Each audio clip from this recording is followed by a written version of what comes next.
Hi,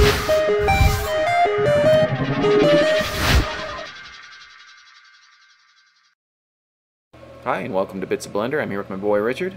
Hello! We're going to do something a little bit different on this bit. We're going to make a Lego head, but along the way we're going to teach a few techniques. Let me pop open Blender. And I'm going to switch it to the default setup of factory settings. And by default we're looking down the Z-axis. We're looking at, you can see the X and Y axes here. I'm going to look at it from the front by hitting 1 on the keypad. And I'll tab into the cube.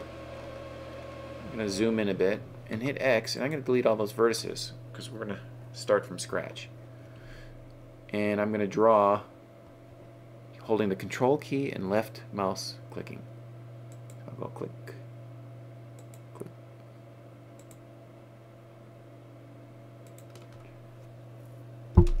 And then I'm going to show one of my favorite tips of how to align these up. Type B, hit S for scale, X for the X-axis, and 0 for scaling 0%. And that lines those up perfectly. And I'll do it again, hitting B, S for scale, and this time along the Z-axis. But S, Z, 0. If you don't type that 0, nothing happens.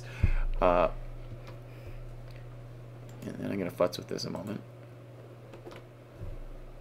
So what I want is this shape, and I could keep clicking and I could draw the whole profile of the Lego head. Okay, so what I'm going to do is I want to, instead of drawing that, if I want to be very precise and have this same shape exactly duplicated down here, what I can do is select it, and I want to mirror it over across the X-axis, and I can use the 3D cursor as the pivot point. So I'll switch to 3D cursor. First let me duplicate it with Shift D, and then hit enter, and then type M for mirror, and you can see it says select the axis that you want to mirror along. We want to mirror along the Z, then enter. And so we have this shape perfectly mirrored. Now remember to set this back to normal. Well, normal being the default. Otherwise, when you start scaling things, you're going to be scaling it in reference or rotating it in reference to the cursor's pivot point. I think we have a bit on that. I'll select these 2 points and hit F to close them up. And I think I want to move these out just a little bit. I can left click and just move it along those arrows. Or I could type G. Right? And now I want to spin this, which is in some programs called lathing. And what I want to do is I want to spin it around the Z-axis. And in order to do that, I have to be looking down the Z-axis. So let's look at it from the top again, hitting 7 on the keypad. And coming down to our spin control, we're going to shift click in there, type 360, enter, because we want it to go all the way around, and then we'll click spin. We'll look at it from the front again. It's a pretty good looking head. You can tab out of it. Oh, that's nice. I could hit set smooth. Looks a little bit nicer, but if we look around here, you'll see that there's a seam.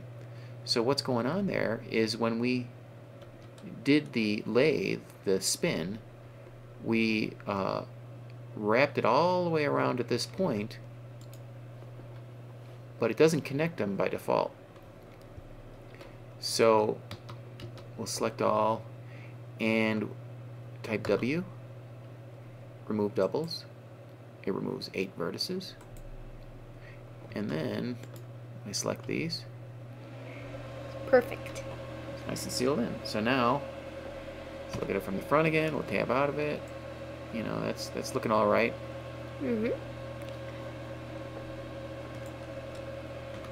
But we want it to be a little bit more rounder.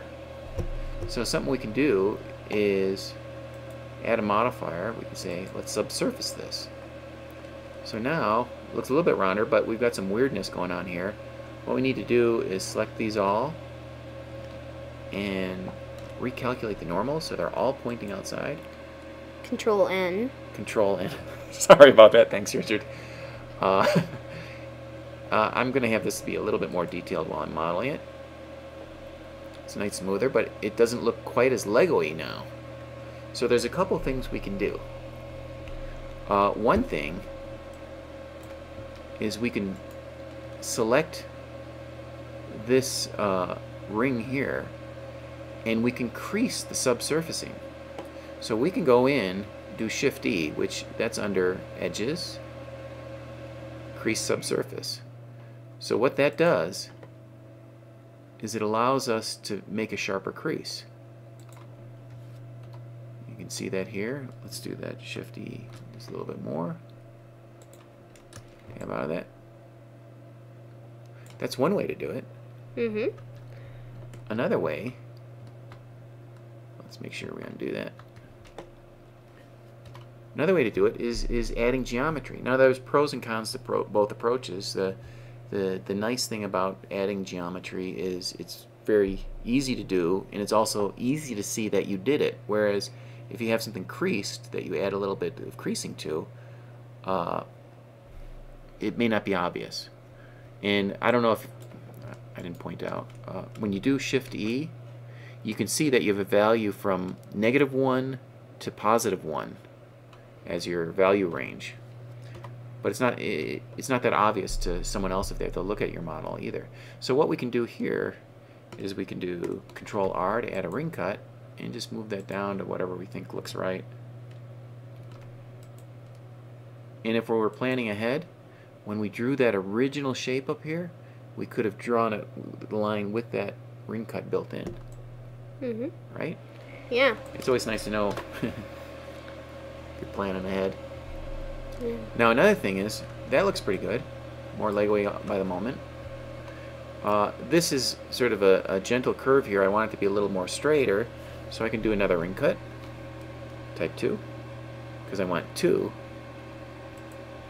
You can see already that's looking straighter, and I can do scale along the Z. Okay, I'm out of that. Looks pretty good. Yeah. So now we can do stuff like go over to materials, and we can drag the sliders here to make it a nice yellow, the typical Lego head yellow. In our shaders, we can go over here and the highlight, the specular highlight there, we can make that more plasticky looking by dragging this up so it's sharper. If we want to make it a little bit bigger, we can make it a little bit bigger. And then let's go ahead and do a quick render and have it pop up over in the corner.